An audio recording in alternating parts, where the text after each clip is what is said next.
Okay, welcome to episode number 7 of the Rent Report, along with my co-host Art Topman out in beautiful Ontario. I'm Mackenzie Wilson out here in Alberta. We're in the middle of summer. It is August 1st, the time of recording. Hart, how you doing? I'm doing good. I'm doing good. The cliche, it's rent day, so things should be good. And as a property manager, there's always lots to do on the first of the month. So it's been a busy week, but it's, enjoying summer and trying to get out there and enjoy what nature has. Absolutely, absolutely. So we're talking in the background on what we're going to put together for this episode, and marketing was top of mind. We're right in the middle of peak rental season right now, middle of the summer. We're going to go through and just talk some basic 101 evergreen kind of always relevant tips around marketing your units. And so Hart's going to come from the property management side. I'm going to approach it from the do-it-yourself, self-managed mom and pop landlord angle. And I think we'll have some really good content that's more modern, that's perhaps it's got some great techniques, not only just marketing in general, but also definitely from an online perspective too, is there's more and more ways to attract and find the right tenant and qualify them. So but before I'll put a little pin in it, before we jumping right into the content of this episode, there was just some news in the industry across here. So in our neighbors out west in beautiful British Columbia, the NDP provincial government announced back in April this year, 2024, about some changes. And one of the changes they're implementing is something called they're trying to combat bad faith evictions. And for those of you who don't know what that is, bad faith eviction is where typically the example used is the landlord's going to move back into the rental for personal use, i.e. an immediate family member is going to move in. Mm-hmm. But then they don't do that. They turn around and re-rent the unit at probably a higher, back to whatever the market price is in their area. So the government is trying to prevent this, British Columbia provincial government. And so they've introduced something called a landlord use web portal. And essentially the gist of it here is they're trying to provide transparency in the market and allow both landlords and tenants to source this portal to see why that evictions happened, and if that is still the case when they go back and look at the unit. And there's basically an online track record that all parties can reference. It went live July 18th, 2024. We're August 1st, so about 12 days later. And I did some searching this morning, Hart, and I can't find the portal. I think that's pretty indicative of a government-run initiative where makes good headlines. It'll probably come to fruition, and the use of the platform is really going to be driven by the private sector. They're probably not going to be pushing out a lot of advertising and marketing and awareness-based messaging for the portal. But I think it's a move in the right direction. We've seen a lot of transparency-driven initiatives happening both at the government level and on the private level. Mm-hmm.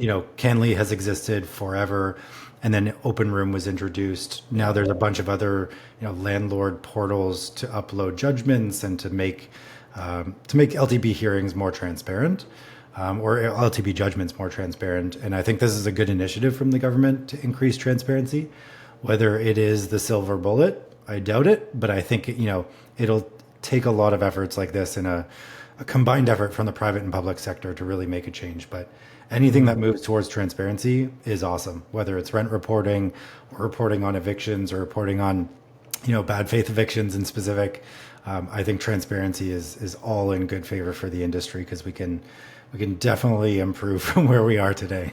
Yeah, anything to build that trust, to keep that minority of the bad apples out of the industry that really affects everyone else that has all the good intention here. Yeah.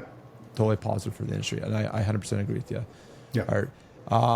Yeah, and I probably agree with you. I'd say they've got probably the core of the right ingredients here, mm-hmm. in terms of adding transparency. The execution of the recipe they put together is probably not the right solution. One thing that they did do, and we talked off air about this as well, is they've added the notice period for landlords. They've doubled it, so it's gone from 2 months to 4 months that landlords have to provide notice to evict a tenant for personal use. And in reality, or practically speaking, in BC, if a tenant contests that at what's the tribunal called, RTB, Residential Tenancy Board, I think, or something. Anyways, they can then add another 2 months. So now in reality, that's probably going to become a 6 month notice period that goes from the start to actually being enforced. Which, if someone's trying to buy a property, because this is probably the most common thing, is someone buys a property that's been rented out with the intention to move in, they're likely waiting 6 months. And in a tight market right now, or even relatively a balanced market, that's a long time for someone to wait. And especially if someone's locked in an interest rate for the mortgage, they typically only get 120 days or 4 months. So I see this causing some trouble and some friction on the sales side of buying and selling property in BC. Yeah. I think that's a perfect point. Yes, the extended time frame is likely to detract bad faith evictions or make it more difficult, but inadvertently it's penalizing those who actually want to occupy the property. So the pool of first-time home buyers that are looking to buy tenanted properties for their own use are going to be impacted. Those who are buying, to move up are going to be impacted. So it's a little bit short-sighted, I think. But ultimately, I think landlords need to educate themselves, and hopefully, bad faith evictions will stop becoming the norm. It'll push out of mainstream news, and then we can go back to a more balanced market where those with education from a landlording perspective can really succeed by doing it the right way. Yeah, and I think this is a band-aid solution on a what's the right word? Not a side effect, but a symptom of a more core issue. And again, I'm speaking from the Alberta perspective, where we actually have fixed terms in enforcement, meaning that when the fixed term of a 1-year lease comes to an end, neither party has to give the other party notice, and it is actually a fixed term. It ends if neither chooses to renew, the tenant will move out. Yep. In BC and Ontario, where obviously you are, Hart, when someone moves in, it's in perpetuity until there's a prescribed reason that tenant is either they volunteer to move out, or they hit a prescribed reason where they're asked to move out. Renovations. You take over the property for personal use, for examples. Yep, 100%. I couldn't agree more. I mean, the core of the issue is the rent control issue and the inability to keep pace with market rents. Rent evictions is a symptom of that. This is a Band-Aid solution. I mean, you painted the picture perfectly. Mm-hmm. So hopefully, the government gets down to more of the root issue and implements some policy changes there. Yeah, they'll have, absolutely. All right. Cool. Well, let's pivot some current event news from there to marketing 101. It's everything to attract tenants into your unit. We could talk for a while. I know with your marketing background, Hart, this is probably near and dear to your heart. Yep. No pun intended. But let's get into it. So. Yep. Paint me a picture here. Kind of start where you want to go, and I'm going to fill in some gaps. Yeah. And what is marketing? What is it essentially? So I think to paint the picture, we're in a market right now where across Ontario and across the province, you hear of extremely low vacancy rates, but at the same time, you hear of lower quality tenants, longer vacancy periods in between tenancies. And the inability to find good tenants. And I think the reality is in a lot of markets outside of kind of the big five across Canada, tenant pools have dried up and supply of rentals has increased. A lot of it is unreported. But what that means essentially is if you have property and you're an investor in these regions, you got to work a little bit harder to find those good tenants. And so you can't just post up any ad, throw up some less than ideal pictures and get a flood of people coming through the door. You have to implement some marketing tactics and some smart marketing to really get the quality people through your property and to push them through to the end. And so I think, this is probably 6 to 8 hours worth of content to talk through that we'll talk through over the weeks. But ultimately, it really starts with the beginning of advertising your property, which in most cases is crafting your ad, right? You have to produce an ad in order to bring eyeballs to that ad. And I think the real starting point is, when you get that notice that your tenant is moving out, that's when you need to start, right? That's when the blood starts to boil. You go, holy cow, I've got 60 days. I got to find a new tenant. I don't want to sit on vacancy. And so, starting off by knowing where your property is at, right? You may have a tenant that's lived there for 3 to 4 years, but like doing a walkthrough is something that surprisingly people forget to do, right? They'll just use old photos. They'll think the property is in good shape. And they'll forget that as soon as you get that, N9 saying the tenant is moving out in 60 days at the end of the term, plan an inspection of the property right away. And inspecting that property is really key to understand, if it needs to be cleaned, if there's repairs that need to be done. Is the property showable in its current state, right? Did that tenant hoard stuff? Is it super messy? So what do you need to do to actually even start the process, and when can you start that process? And I think that's, step number one, tip number one, that a lot of landlords forget to do is schedule that inspection right away. Yeah. I think one thing I want to give a little context for the listeners tuning in that might be saying, aren't we in a high demand, low vacancy environment? That's a really localized, almost at the community level. If you're talking about a small city or a large town, and of course, definitely in the bigger cities too, but it's very much localized to where your rental is. And if you're in any small town, rural, especially more, I don't call it rural, but I'm repeating myself, small town or rural kind of properties, they're very much driven by usually a singular primary industry or economic driver in the area. And they definitely won't follow what the average in Canada is. And by the way, don't be seen if vacancy rates are down across Canada, well, there is no such thing as a Canada-wide property. There is a house in Thorncliffe, Calgary. There's a house in downtown Toronto or a condo. Those are very unique markets, and they're all going to be in different, almost mini cycles compared to what's happening on a macro level. So that's kind of where I want to break out that detail is, we are low vacancy, relatively speaking, across Canada, but you might be seeing something very different in your local area. Yep. 100%. And the only thing to add to that, and my pet peeve with the reporting on vacancy rates across the country for the last 20 years is it's usually CMHC data, right? And CMHC will pull purpose-built apartments of 4 units or more. And the majority of rental housing in Canada is provided by mom and pop landlords in non-purpose-built apartments of 3 units and less. So there's a fundamental difference between those units. And that disparity of data is huge. So it's really important.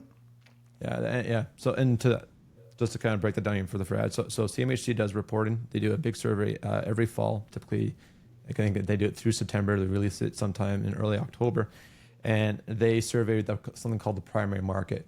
And as you know, a primary market are apartment buildings, typically large multifamily properties owned by property managers or REITs or large businesses. So they call that the primary market. They're easy to survey because they go to a centralized management and then they say, hey, what's your market stats? And then they go through it. But as Hart's already alluded to, the vast majority of universal rental stock in our country isn't provided by these large multifamily corporations, which is kind of that stereotypical thought. It's the mom and pop landlords. And that number, I would love to see a Stats Canada research done on this to really solidify this number. We estimate, being in the industry, I would conservatively say it's somewhere around 2/3. So that 60 to 70% range, each of the provinces fall in, where mom and pop are the majority provider of rental stock. Yeah, you're dead on with that. Our last report was 68% of housing stock across Canada was provided by small landlords. So anyways, I mean, I think that initial walkthrough is incredibly important. Yeah, it's a good pro tip, because then that is going to set your timelines and tables to turn around that property. So one thing we do here in Alberta, or you can do in Alberta, is we can have, again, we already kind of talked at the beginning of the show, fixed term leases. So what I do is I usually add a few days of buffer at the end of the lease. Instead of ending it on the very last day of the month at noon, which is like the standard typical end date, is I'll typically, it depends on every month when the end of the month falls on. If it falls on a weekend or say midweek, I'll end it maybe, well, let's say if it ends on like a Tuesday, I'll actually end it on the Sunday or the Saturday, and then I've got like a 4-day buffer to then do turnaround, because then you give yourself a little bit more breathing room to get through that crunch period to turn over that property. And personally speaking, and I'd love to hear your stats from running on the PM side, I have never not had a property that was perfectly ready for turnover. There's almost 9 out of 10 times something to do. Most often not, what people expect when they move in for cleaning to what they turnover provide on the exit is not an apple to apple comparison. Properties almost always need to be cleaned. Yep. And I just equate to paying cost of doing business. As long as the property is relatively clean, I'm happy. I'm not going to nitpick if they didn't, shampoo the floors. I mean, again, depending on what condition it is, that's on a case by case scenario, but there's always some effort to get the property ready. Yeah, 100%. And on the PM side, we actually mandate professional cleaning at turnover because of that disparity between what an exiting tenant feels is clean. And typically that's broom swept, right? It's decent enough. But when you open up that oven, there's some crud there that needs to be cleaned out. Yeah. When you go into that bathroom, there's still some hairs that can be found. And we always say, clean like a Hilton. And ultimately, when you're a new tenant coming into a property, just like when you walk into a hotel room, you don't want to feel the presence of the previous person there before you. It's really off-putting on move-in day to walk in and, you can see the last meal that person cooked there. You want to feel like it's a fresh home for you. So it really makes a big difference to go above and beyond and do that cleaning, to do that fulsome scrub. Yeah. And typically there's like a patch and paint as well, right? People are going to leave nail holes and screw holes and TV mounts and that kind of stuff. Not worth chasing them for. A quick patch and paint is really, really easy to do. And that's also why when you start renovating your properties, make sure you buy extra paint. Keep that extra paint on hand because repainting a unit versus just doing a little, paint and patch is a massive cost difference. Yeah. I totally agree. And this kind of goes to, as well as, I guess, setting the expectations during your walkthrough. I know we're kind of skipping into placing the tent in, but we'll get back to the marketing side. But this is kind of where when the tents first come in, he's like, here's my expectation of what normal wear and tear is. 1 to 2 holes on one wall is fine. Maybe more if it's a bigger wall. And that's where I say if you throw 30 pins up and you pin 30 posters on one wall, it's a little bit different as opposed to just hanging up 2 pictures of the family on one wall of the bedroom. One thing I do as well is I give out those 3M hooks that you can get from Home Depot, Walmart, wherever. They work really, really well, and they're no damage at all, which makes your turnover even faster and allows you to do that. Okay, so one thing from my side I find overlooked is absolutely, I think the commonality here is marketing is to give you leads, to attract tenants. And 100%, that's the primary thing.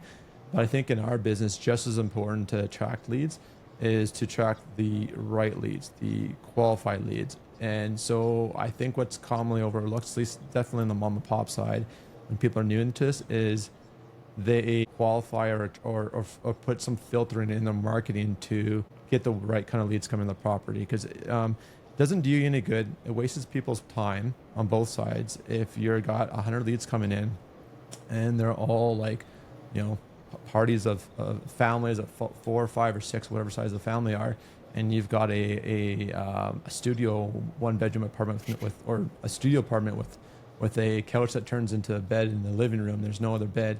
You can't fit 5 people in there. So don't waste people's time by doing that.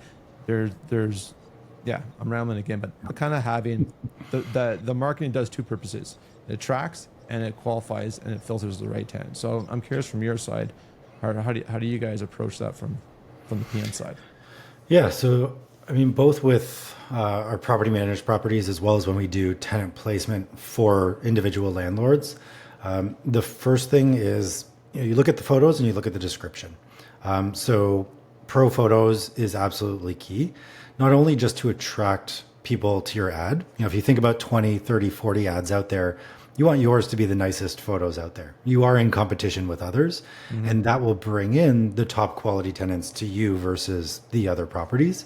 But ultimately, to your point, good photos aren't just like, blown out white photos that are all staged. Good photos showcase the property in its reality. And so you want to make sure that people can understand the layout of the space, that they understand it's a studio with the photos, not just in the written description, it says studio. Yeah. So, photos and videos and video walkthroughs and sometimes floor plans, all of those things not only set you apart, but they pre-screen for you. Because the more people can get a sense of the space, the less people are going to actually inquire, the less people are going to come through for a showing, which is a good thing because it's going to be the right people who do actually inquire. So I think a lot of people just walk into a property, they snap some quick pictures, or they avoid some areas that they don't want to show because they're not happy with one of the bedrooms and how it looks. But you're misleading people, and in doing so, you're wasting their time and you're wasting your own time. Because they're going to come through for a showing. They're going to be like, hey, what was this bedroom? Didn't even know it was here. And you're going to have lost that person and wasted their time. Yeah. So photos and videos is absolutely key. One thing that I wanted to ask you, though, is from a staging perspective, on the mom and pop side, have you ever heard about anyone doing staging, virtual staging? What's your experience with that in terms of the viability of staging a property for rental? Yeah, yeah. Oh man. So you brought up so many good points too. I'm trying to keep them in the back of my mind so I can come back to them. But to answer your question about staging, there's something, I think one of the misconceptions that landlords kind of get themselves into when they're new is the general public is used to the buy and sell model where someone's is going to buy a property and you're putting a lot of money in the line and you expect grade A, you have a very clear what you want to buy for your next house. Renting's very different. And if I was to use an analogy, if we're looking at a grade system, the people selling should be presenting A plus, B plus quality units. Renting, there's this adage that is good enough actually works, but I'm not saying like you can cut corners and be a little bit more dirty and stuff. No. It still needs to be very clean. Clean's always important. But people who are renting are looking to solve a short-term need that's temporary in their life. They might be moving to a new city, coming off a divorce. They just need temporary accommodations for that phase or chapter of their life. Their expectations are a lot lower than someone coming in to buy a property that's going to be their forever home, or at least invest six figures worth of money. There's a huge difference in that expectation level, and more often than not, new landlords will get themselves in a position where they're trying to set up for that A plus kind of showing, and they're going to spend a lot more money that's not necessary. That they don't need to incur those costs, and yeah. So to your point. Virtual staging, I think, is absolutely adequate in most cases. If you're appealing to a demographic where perhaps you're doing executive rentals, then maybe you're of the camp that you might go and target more like a grade A type listing. We're going back to the buy and sell analogy. Something I wanted to mention too is if you're kind of getting set up and you're tight, and I 100% agree with you. Pictures are so important. One question I want to ask the listeners is when you go look at MLS listings or you go look at rental listings to understand what's out in the market, what's the first thing you look at? The very, very first thing you look at. Are you reading the text of the body? Are you reading the the features of the property. Typically, most listings will tell you bedrooms, amenities, all those things. Or are you flipping through the pictures first? I think most people go right through for the visual. They want to see that property, and they're trying to imagine what their life would be like if they lived in that unit. So those pictures are so critically important to at least hit a base standard of what you said about being professional. Yep. If you're in it, if you're tight for money on the budget side, you can. I'm gonna say this with the caveat: you can take decently performing pictures with your smartphone if you know how to stage and set up the property. And a couple quick examples are they need to kind of capture the whole room. You don't want to take pictures of ceiling because ceilings are typically plain and white. So you actually cut the ceiling out and you cut the floor in the picture. Setting up, having all the lights on, nice, well lit, balanced color. The toilet seat down in the bathroom, for example, and just removing general clutter. These are all things that need to be done. You can get away in a bind to get your ad up quickly enough, but if you're going to be long term in this game for any amount of time, professional pictures are absolutely a must to kind of meet that minimum expectation. If you don't do that, you're probably losing a lot of qualified leads that are taking a look at your ad and moving on to the next thing. And so, Hart, to you, how would you know if there's a breakdown somewhere in this process of that something's not performing in your marketing?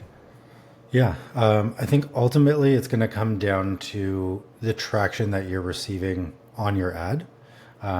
But there's a gigantic asterisk of the pricing of the property is going to be the number one identifier of success.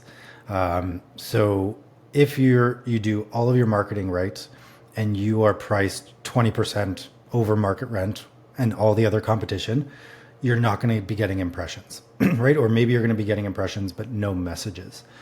So when we post out to Facebook, as an example, within the first week, we want to see well over 1,000 impressions on that ad. And those 1,000 impressions should lead to 20 to 30 decent quality messages. And that's kind of the standard that we go through. If you're getting lots of impressions and zero messages, you're probably overpriced as opposed to your marketing material is off. But if you know that your price is right, you're generally in the right range of the competitors within the space, and you're getting people coming through for showings and they're walking out the door, right? Or maybe people are canceling showings last minute because they're actually diving into those details of the description, usually like an hour before the showing, because they've just looked at photos beforehand.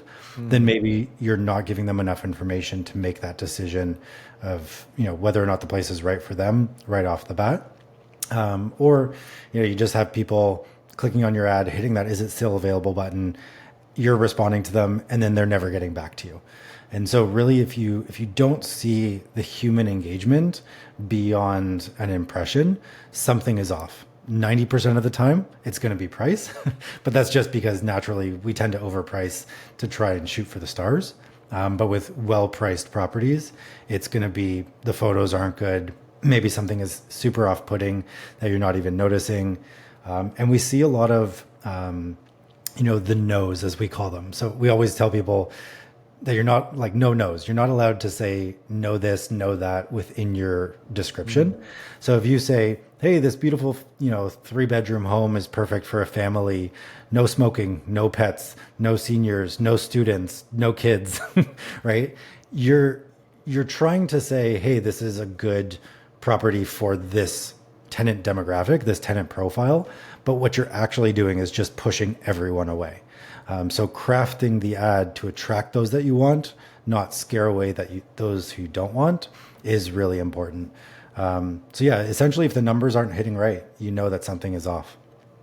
Yeah, you raised a couple really good points I want to highlight that you brought up there, Hart.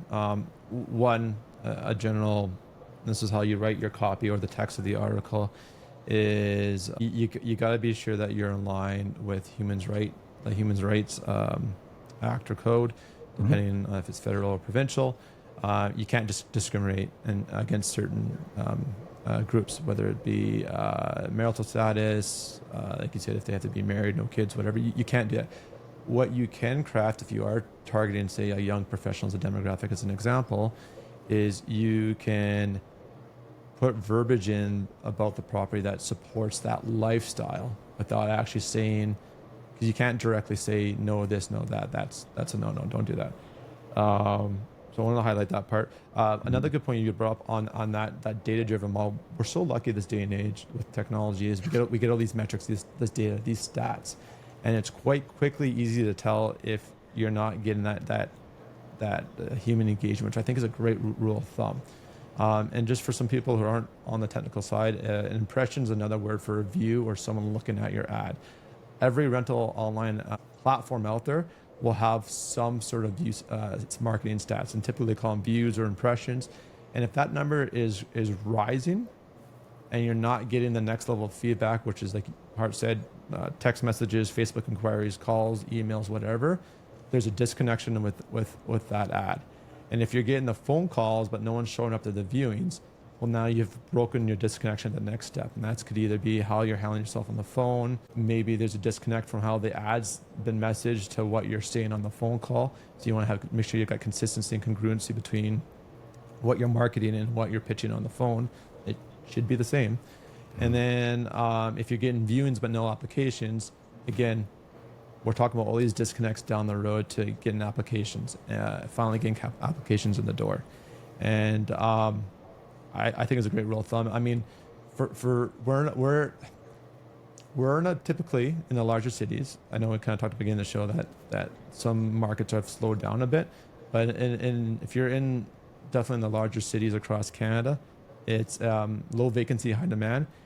It kind of band-aids, and it gives people, especially new landlords, if you're starting out in this market cycle, you can almost put anything up there and kind of get away with it.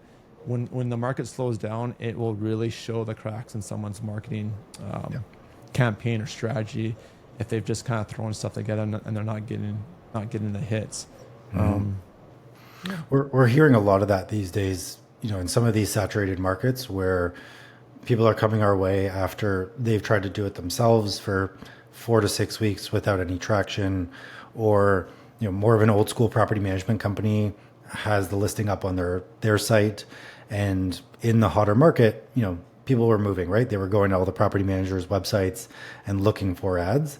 But like we said at the very beginning, it takes more effort now to really push that out. And so you got to turn to educate yourself more, work harder, or hire those who are going to work harder for every lead that comes through the door. If you're not, well priced in a super hot market, it takes more effort these days. That's all there is to it. Yeah. And something else that you brought up, Hart, that I think is super important is you talked about videos and these virtual tours. And the word virtual tour is used a little bit loosely. It can mean one of two things. It can mean a video walkthrough, kind of what you mentioned, Hart, or it can actually mean where people take one of those 360-degree pictures and you can kind of click and self-guide a tour on an interactive kind of photo online or virtual tour. That's probably the more traditional sense that's used in especially more high-end properties for sale. But I think COVID really did the industry a favor by making this more of a norm. I do this with all my rentals. At the very least, create a YouTube channel off of your email. And actually, here's another one on the side note.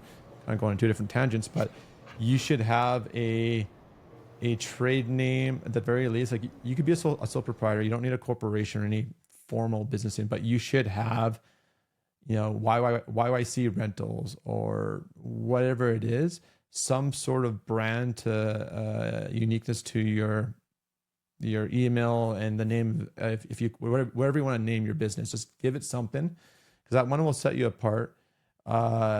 And I had a point too. Now I'm gonna lose this. But yeah, if you're using Gmail, for example, and you've got for example, I'll say mine. It's living space rentals. That's what I call my landlord and PM side. I've got walkthrough videos on all my properties, and what I do, I've been very clear on this, is the whole goal is to give the landlord or the prospective lead or tenant, what exactly does your property look like? Is the layout conducive to, what their needs are. And this could be where if you've got two roommates, they're going to probably want bedrooms on opposite sides of the floor plan.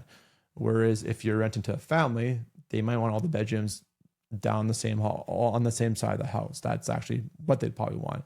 So I bought a gimbal. I think it's like a DJ something or whatever. It doesn't matter. You could probably even get away, I'd say, if you can do a decent job of just carrying your phone through the house. Start from the front door, from the outside of the door, so they can see what the outside of the property looks like, and walk through the front door and slowly walk into each room, pivot and panel through the whole room, and then just walk through all the house, doing that room by room. And then I'm going to have a very clear understanding of how that house is laid out and if it meets my needs. And then when you got people calling you, the leads are going to be more high quality. They're going to be more qualified. And you're going to have a greater chance of closing or converting that lead into an actual tenant as you get further down the sales funnel, essentially is what we're talking about, to doing it. So I think virtual tours are incredibly, they should be the norm. If you're not doing it, please do.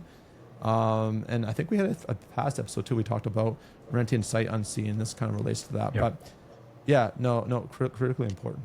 Yeah, for sure. And I think a lot of people are just scared of video, right? They're scared of just filming anything. And the reality is even if it's terrible, if you have video, most people don't out there. So you're already setting yourself apart from others on most platforms. Yeah.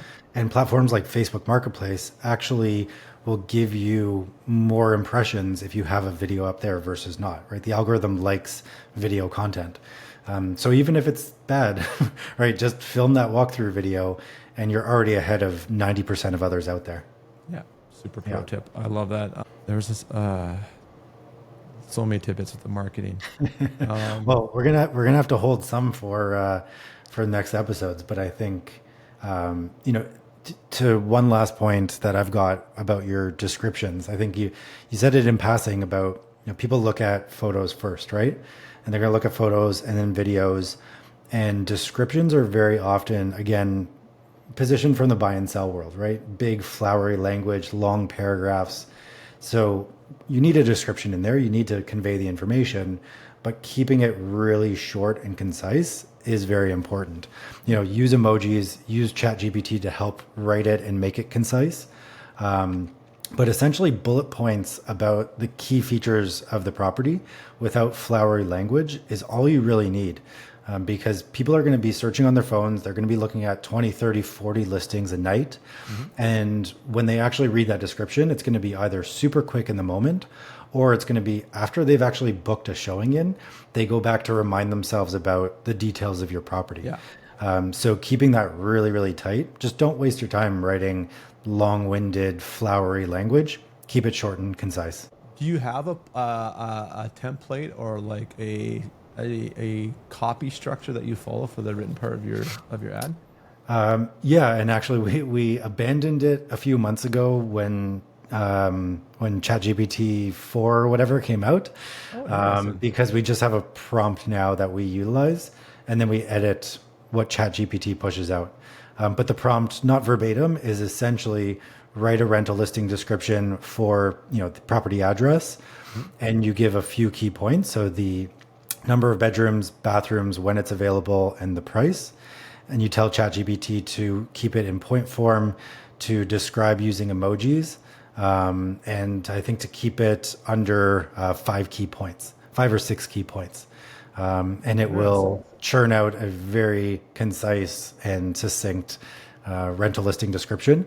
And the amount of information it can actually scrape off of the listing address is quite impressive. You want to make sure you're editing it, obviously. But we've kind of done away with the days of writing it manually. Wow. I should update my ways. Mind you, again, from the mom and pop side, I've had my ads written now for some time, and my properties, again, being a long-term investor, they haven't really changed too much. So the format I follow, but I'm gonna have to do some playing around with ChatGPT. But basically, what Hart just described there as well is called prompt engineering, and it's the framework on how you build the question. And you can actually don't have to do this all in one sentence. You can have a two-way chat with ChatGPT and modify, and it will revise as you can kind of filter down to a good structure of the description and then pull it out. And as you said, you have to, what are some common things you have to edit just from your guys' experience so far doing the chat GPT way?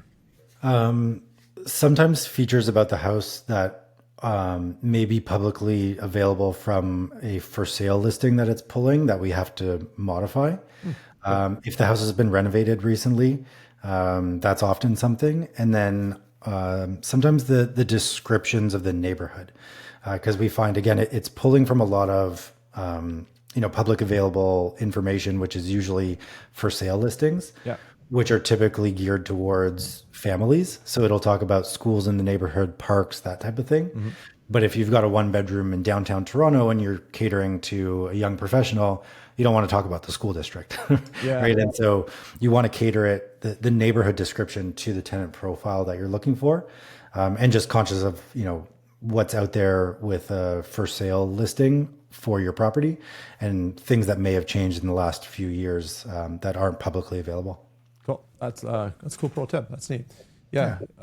Like quickly, I follow it. I open up with a one sentence. I try to speak in results as opposed to as opposed to just speaking directly about the features, which you should. I totally agree with you. Do that in point form. But I've got an opening in 1 to 2 sentences talking about results. So typically, it's whatever my target demographic is. So let's say it's a house that's well suited for a family or a couple. Big backyard. Imagine sunny days barbecuing with this south facing sunny yard or something like that, or wood burning fireplace, stay warm on an evening and curl up by a hot fire. I speak in an emotion and in a result that someone can picture themselves where they want to be, and then I do list in point form, and then I have a paragraph at the end that's kind of like my competitive advantages in the industry. So if I've got any professional associations, my screening process too, that's typically where I'll embed my requirements. Hey, we require background and credit checks. And then I haven't tried this yet, but I've done this I've done this in hiring ads, but I debate doing this in rental ads where I'll embed like if you've read this part of the ad, please let me know your favorite color, or what animal at the zoo has black and white stripes. And if they can answer that in their response, then you've filtered someone who's taken the time to read all the stuff. It's probably the person that might foreshadow someone you might want to work with. Yeah, but we can kind of dive into the rest on the next show, as I think we're coming at the top of our hour and time here. Yeah, sounds good. I think, there's probably 10 episodes of content here. So we'll fill everyone in on tips and tricks at every stage of the rental journey over the weeks. But I think this is a great start, and especially for those preparing for September, October vacancies who are looking to list properties now. There's a lot coming on the market, so this is timely and important for landlords to know. Okay, well, let's call this part 1 in a marketing series about getting your tenants, the right tenants attracted to your unit and filling vacancies. This has been the Rent Report. My name is Mackenzie Wilson. I'm a director here at Single Key, Canada's largest tenant screen service. And I also run a thing called the largest Facebook group in Alberta for landlords called the Alberta Landlord Community. And Hart, you're coming to me from where? From Ontario, in Toronto right now. But I'm the CEO of Rent Panda, and we operate all across Ontario with leasing, property management, paralegal services, and helping landlords be landlords. Perfect. We'll catch you guys on the next one. Thanks for tuning in.